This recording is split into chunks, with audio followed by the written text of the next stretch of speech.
और इसलिए ये साल जब 2014 से देश की जनता ने हमको सेवा का अवसर दिया, हमने ज्यादा से ज्यादा युवाओं पर फोकस किया। हमें युवाओं की आकांक्षाओं पर बल दिया। हमने युवाओं के लिए ज्यादा अवसर बनाए। हमने कई क्षेत्रों को खोल दिया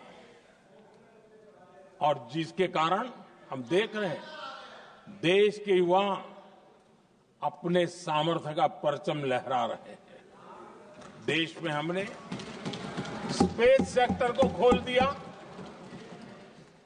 डिफेंस सेक्टर को खोला, सेमीकंडक्टर मिशन लेकर के आए, इनोवेशन को बढ़ावा देने के लिए अनेक नई योजनाओं को हमने आकार दिया। स्टार्टअप इंडिया इकोसिस्टम पूरा डेवलप किया और इस बजट में भी आदरणीय अध्यक्ष जी एक बहुत महत्वपूर्ण निर्णय हुआ है। 12 लाख की आय पर इनकम टैक्स की माफी, ये समाचार इतना बड़ा बन गया कि बहुत सी महत्वपूर्ण चीजों पर अभी भी कुछ लोगों का ध्यान नहीं गया है। वो महत्वपूर्ण निर्णय हुआ है। हमने न्यूक्लियर एनर्जी सेक्टर को ओपन कर दिया और इसके दूरगामी सकारात्मक प्रभाव और परिणाम देश को देखने के लिए मिलने वाले हैं। आदरणीय अध्यक्ष जी, AI, 3D printing, robotics, virtual reality की चर्चा हम तो गेमिंग का भी महात्मा क्या होता है इसके लिए भी प्रयास करने वाले लोगों में से। मैंने देश के नौजवानों से कहा है कि दुनिया का गेमिंग क्रिएशन का, क्रिएटिविटी वर्ल्ड का कैपिटल भारत क्यों न बने। और मैं देख रहा हूं बहुत तेजी से हमारे लोग काम कर रहे हैं।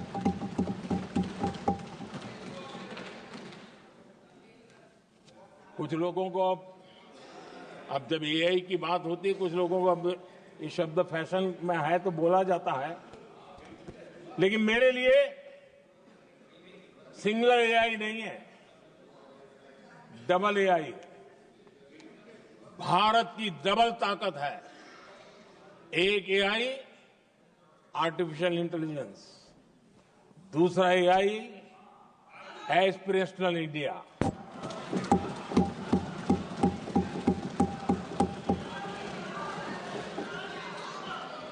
हमने स्कूलों में 10,000 टिंकरिंग लैब्स शुरू किए और आज उन टिंकरिंग लैब से निकले बच्चे रोबोटिक्स बना करके लोगों को चकित कर रहे हैं।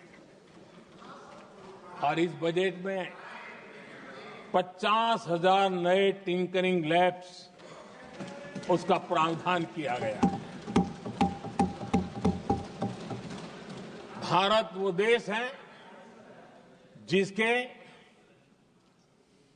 इंडिया एआई मिशन को लेकर के पूरी दुनिया बहुत आशावादी है और विश्व के एआई प्लेटफॉर्म में भारत की मौजूदगी एक महत्वपूर्ण स्थान प्राप्त कर चुकी है।